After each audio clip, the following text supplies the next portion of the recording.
साल 2009 जब दुनिया ने पहली बार क्रिप्टो करेंसी का नाम सुना, जो था बिटकॉइन। बिटकॉइन एक ऐसी करेंसी जिसको ना छुआ जा सकता था, ना कभी देखा जा सकता था। ये करेंसी एक डिजिटल करेंसी है जिस पर भरोसा करना थोड़ा सा मुश्किल था, और ये करेंसी ब्लॉकचेन टेक्नोलॉजी पे काम करती है। अब ये ब्लॉकचेन टेक्नोलॉजी क्या है, इसके बारे में हम आगे डिस्कस करेंगे। लेकिन जैसे ही मार्केट में कोई नया कॉन्सेप्ट आता है तो उस पर भरोसा करना थोड़ा सा मुश्किल हो जाता है, और वैसे भी ब्लॉकचेन टेक्नोलॉजी तो पहले कभी सुना ही नहीं गया था, इसीलिए लोगों का भरोसा करना थोड़ा सा मुश्किल था कि क्रिप्टो करेंसी क्या है, और कई लोगों ने इन्वेस्ट भी कर रखा होगा। India's newbie cryptocurrency. सरकार अब क्रिप्टो करेंसी को रेगुलेट करेगी।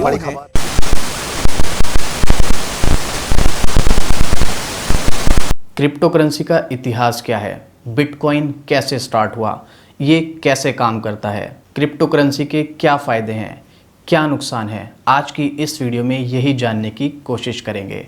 सो welcome back to my channel trader lucky.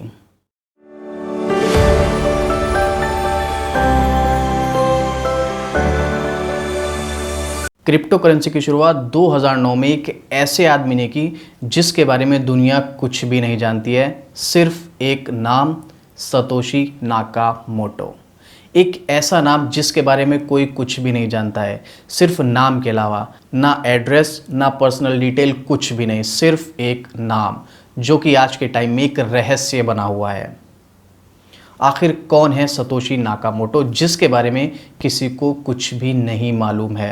Satoshi Nakamoto की आप एक पिक्चर भी देख सकते हैं, एक जापानी बूढ़ा व्यक्ति, जबकि ये आदमी जो है वो सतोशी नाकामोटो नहीं है। इसके बारे में रिसर्च की गई काफ़ी रिसर्च फर्म द्वारा, उसमें पता चला कि इस तरह का कोई आदमी रहता ही नहीं है, और ये जो फ़ोटो है ये एक झूठी फ़ोटो है। अब क्या मालूम सतोशी नाकामोटो ये नाम भी एक झूठा नाम हो। अभी तो फिलहाल सतोशी नाकामोटो सिर्फ एक रहस्य बना हुआ है, लेकिन ऐसा कैसे हो सकता है? एक आदमी जिसने एक डिजिटल करेंसी बनाई, उसको लॉन्च भी किया और वो इतनी पॉपुलर भी हुई, लेकिन उस आदमी को किसी ने भी ना देखा हो या उसके बारे में कोई कुछ ना जानता हो, ऐसा कैसे हो सकता है? बात है 31 अक्टूबर 2008 की, जब तक कोई क्रिप्टो करेंसी मार्केट में नहीं थी और कोई भी क्रिप्टो करेंसी के बारे में नहीं जानता था। लेकिन 2008 से पहले बहुत सारे ऐसे लोग थे जो क्रिप्टो करेंसी पे रिसर्च कर रहे थे और कोशिश कर रहे थे कि वो अपनी एक क्रिप्टो करेंसी या एक डिजिटल करेंसी को लॉन्च कर सकें।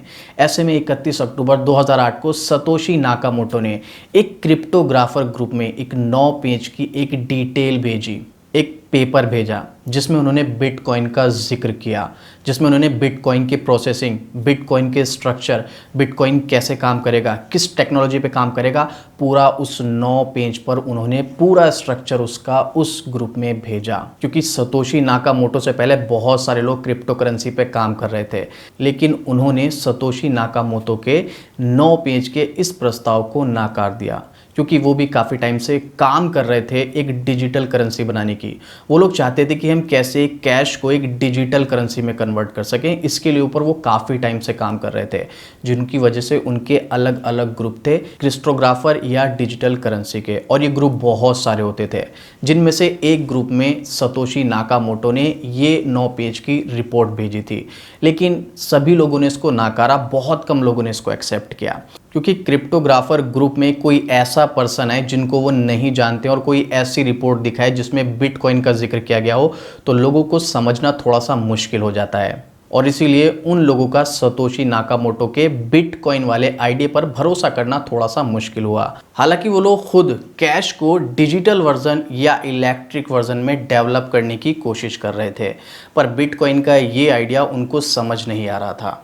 अब हुआ क्या, ठीक 2 महीने 8 दिन बाद, यानी कि 9 जनवरी 2009 को सतोशी नाकामोटो ने बिटकॉइन नेटवर्क लॉन्च किया।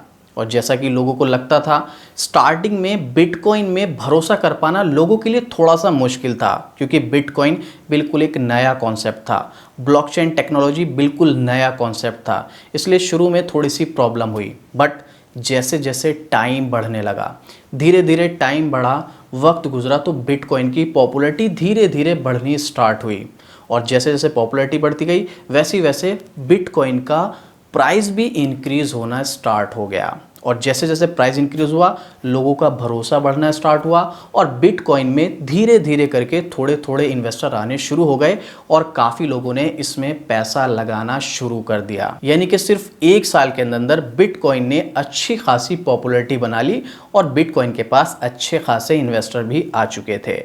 क्योंकि अगर आप देखेंगे 2009 जब बिटकॉइन लॉन्च हुआ था उसका प्राइस उस समय सिर्फ $0.0009 था। अगर हम इंडियन करेंसी में बात करें तो सिर्फ 7 पैसे का एक बिटकॉइन था और ठीक एक साल बाद 2010 में उस बिटकॉइन की प्राइस बढ़कर $0.34 हो चुकी थी। वहीं इंडियन करेंसी में बात करें तो ₹2.85, मतलब 7 पैसे का एक बिटकॉइन अगले साल ₹2.85 का हो जाता है।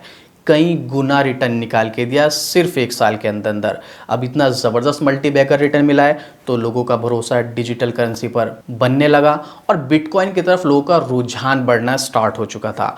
अब जैसे जैसे बिटकॉइन की पॉपुलैरिटी बढ़ रही थी वैसे वैसे बिटकॉइन की तरफ लोग आ रहे थे और उसमें इन्वेस्ट कर रहे थे और उसी के साथ साथ क्रिप्टो करेंसी को लोग जानने की भी कोशिश कर रहे थे, डिजिटल करेंसी क्या है और क्रिप्टो करेंसी किसको बोलते हैं। लेकिन अभी भी क्रिप्टो करेंसी पर एक सवाल बना हुआ था, ये जो बिटकॉइन है ये इसके फाउंडर कौन है? सतोशी नाकामोटो सिर्फ एक नाम के अलावा कोई कुछ नहीं जानता था या उसके अलावा एक फोटो था जो कि फेक था।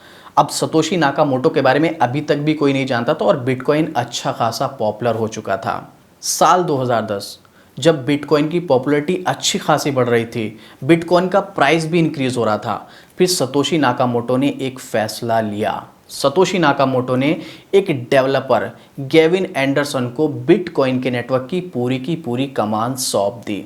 गेविन एंडरसन एक सॉफ्टवेयर डेवलपर हैं और इनका बिटकॉइन के साथ सबसे पुराना नाता है क्योंकि साल 2009 में बिटकॉइन लॉन्च हुआ था और 2010 में बिटकॉइन की कमाल संभाली थी गेविन एंडरसन ने। पूरा का पूरा सिस्टम सतोशी नाकामोटो ने गेविन एंडरसन को दे दिया था। लेकिन ऐसा नहीं है कि सतोशी नाकामोटो ने बिटकॉइन के साथ अपना पूरा कनेक्शन ख़त्म कर दिया था, बल्कि वो गेविन एंडरसन के साथ कनेक्ट थे। ईमेल के थ्रू उनकी बात होती रहती थी। हालांकि गेविन एंडरसन ने उनसे बहुत कुछ जानने की कोशिश की, उनकी पर्सनल लाइफ के बारे में, उनकी डिटेल, उनका नाम, कहाँ रहते हैं, क्या करते हैं, लेकिन कभी भी सतोशी नाकामोटो ने उनके साथ अपनी पर्सनल डिटेल शेयर नहीं की। वो जब भी बात करते तो वो बिटकॉइन या डिजिटल करेंसी या फिर अपने ब्लॉकचेन टेक्नोलॉजी इन सब चीज़ों के बारे में ही बात करते थे, कभी भी अपनी पर्सनल डिटेल शेयर नहीं करते थे। फिर थोड़ा थोड़ा करके वक्त बीतता गया, बिटकॉइन की पॉपुलैरिटी और ज़्यादा बढ़ती गई, बिटकॉइन में और लोग इन्वेस्ट करते गए, क्रिप्टो करेंसी का स्कोप बढ़ने लगा और जैसे जैसे टाइम बीतता गया वैसे ही वैसे सिर्फ 2 साल के अंदर सन 2011 में बिटकॉइन के फाउंडर सतोशी नाकामोटो का डेवलपर गेविन एंडरसन के साथ कॉन्टैक्ट ख़त्म हो जाता है। अभी बिटकॉइन को लॉन्च हुए 2 ही साल हुए थे और बिटकॉइन में अच्छी खासी पॉपुलैरिटी भी आ रही थी और उसी बीच में गेविन एंडरसन के साथ सतोशी नाकामोटो का कांटेक्ट ख़त्म हो जाना, उनके बीच बातचीत नहीं हो रही थी, कोई मैसेज नहीं आ रहे थे, कोई मेल नहीं आ रहे थे। इधर से गेविन एंडरसन ने बहुत कोशिश की उनसे बात करने की, लेकिन उधर की तरफ से कोई रिप्लाई नहीं आया। जब साल 2011 में गेविन एंडरसन के साथ सतोशी नाकामोटो का कनेक्शन ख़त्म हो गया, बातचीत बंद हो गई, तो लोगों ने माना कि शायद सतोशी नाकामोटो इस दुनिया में नहीं रहे हैं। और उसी साल 2011 में एक नई कहानी बनती है। 2011 में बातचीत बंद होती है सतोशी नाकामोटो की गेविन एंडरसन से और वहीं पर 2011 में ही एप्पल के को founder chairman mister Steve jobs की मृत्यु हो जाती है। लोग सतोशी नाकामोटो से कनेक्शन करने लगते हैं स्टीव जॉब्स का, क्योंकि उनको लगता है कि शायद सतोशी नाकामोटो स्टीव जॉब्स ही हैं। इसके पीछे कुछ रीज़न भी बताए गए हैं। 2010 में जिस टाइम सतोशी नाकामोटो ने डेवलपर गेविन एंडरसन को बिटकॉइन की पूरी कमान सौंप दी थी, उसी साल 2010 में स्टीव जॉब्स ने एक लेटर लिखा था खुद को, जिसमें उन्होंने अपने बारे में बहुत सारी चीज़ें बताई थी। इस मेल को उनकी मृत्यु के बाद काफ़ी सारे पब्लिशर ने पब्लिश किया। ये आपको मेल गूगल पे आसानी से मिल जाएगा, जिसमें उन्होंने अपने बारे में सब कुछ बताया है। अब इन दोनों घटनाओं को एक साथ कनेक्ट किया और लोगों ने माना कि शायद सतोशी नाकामोटो कोई आदमी, कोई व्यक्ति है ही नहीं, वो असल में स्टीव जॉब्स थे। लेकिन एक्चुअल में उसका कोई प्रूफ नहीं मिल पाया है, इसकी कोई पुष्टि नहीं हो पाई, तो इसीलिए ये रहस्य फिर से एक रहस्य ही बन के रह गया। अभी भी वही सवाल था, who is Satoshi Nakamoto? Satoshi Nakamoto कौन है? पर कहानी यहाँ पर ख़त्म नहीं होती है, एक और इंटरेस्टिंग फैक्टर सामने आता है। 2011 के ठीक 4 साल बाद 2015 में एक ऑस्ट्रेलियाई वैज्ञानिक डॉक्टर क्रेग राइट्स ने यह दावा किया कि वही सतोशी नाकामोटो हैं। जैसे ये न्यूज़ मार्केट में आई तो बिटकॉइन के नेटवर्क के जो भी लोग थे उनमें अफरा तफरी का माहौल हो गया। कुछ लोगों ने क्रेग राइट्स का समर्थन किया, कुछ लोगों ने उनकी इस बात से इनकार किया कि वही सतोशी नाकामोटो हैं। लेकिन क्रेग राइट ने कुछ ऐसी चीज़ें शेयर की, उनके मेल्स वगैरह दिखाए, जिसकी वजह से डेवलपर गेविन एंडरसन को ये लगा कि शायद यही सतोशी नाकामोटो हैं। लेकिन बाद में उन्होंने इस बात से इनकार कर दिया और उन्होंने कहा कि एक गलती थी, वो सतोशी नाकामोटो नहीं है। लेकिन ज़्यादातर लोगों ने इनकार किया कि doctor Craig rights Satoshi Nakamoto हैं। एक बार फिर से सतोशी नाकामोटो कौन है, ये रहस्य बनकर रह गया। अब ऐसा नहीं है कि और लोगों ने दावा नहीं किया कि वो सतोशी नाकामोटो हैं। बहुत सारे लोगों ने इस बात का दावा किया, लेकिन कोई भी इस बात को प्रूफ नहीं कर पाया और बिटकॉइन का इतिहास एक रहस्य बनकर रह गया। बिटकॉइन जब लॉन्च हुआ था उस टाइम बिटकॉइन के प्राइस जो था $0.009 था और आज की डेट में 2023 में ये $28,000 टच कर चुका है।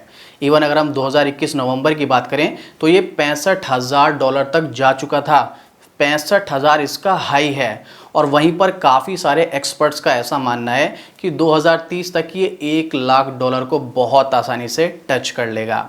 अब ये कोई इन्वेस्टमेंट रिकमेंडेशन नहीं है, लेकिन बिटकॉइन की अगर आप वॉलेटिलिटी देखोगे चार्ट पर चलकर बहुत ज़्यादा है। आप इसी बात से अंदाज़ा लगा सकते हैं, नवंबर 2021 में $65,000 का एक बिटकॉइन का प्राइस था और 2023 में वो सिर्फ $28,000 का रह गया है। 65,000 से $28,000 कितना डिफरेंस है? वॉलेटिलिटी का अंदाज़ा आप यहीं से लगा सकते हैं। तो ये कोई बाय रिकमेंडेशन नहीं है, इन्वेस्टमेंट की रिकमेंडेशन नहीं है। आपको बाय करना है, इन्वेस्ट करना है, वो आप देख लीजिएगा। मैं सिर्फ आपको क्रिप्टो करेंसी का प्रोसेस बताने वाला हूँ। बिटकॉइन की सप्लाई लिमिटेड है जो कि 21 मिलियन है, मतलब 2,10,00,000। और अभी तक बिटकॉइन कितने माइन हो चुके हैं? अगर माइनिंग की बात करें तो 19 मिलियन बिटकॉइन माइंड हो चुके हैं, मतलब 1,90,00,000। अभी कितने बिटकॉइन की माइनिंग बाकी है? 2 मिलियन, मतलब 20 लाख बिटकॉइन की माइनिंग अभी बाकी है। बिटकॉइन माइनिंग ये क्या होता है? बिटकॉइन माइनिंग के थ्रू ही बनाया जाता है। क्रिप्टो करेंसी में माइनिंग क्या होती है? क्या क्रिप्टो करेंसी में हम भी माइनिंग कर सकते हैं? क्रिप्टो करेंसी को कंट्रोल कोई क्यों नहीं कर सकता? क्रिप्टो करेंसी कैसे काम करती है? क्रिप्टो करेंसी के क्या फ़ायदे हैं? क्रिप्टो करेंसी के क्या नुकसान हैं? काफ़ी सारे क्वेश्चन माइंड में चल रहे होंगे।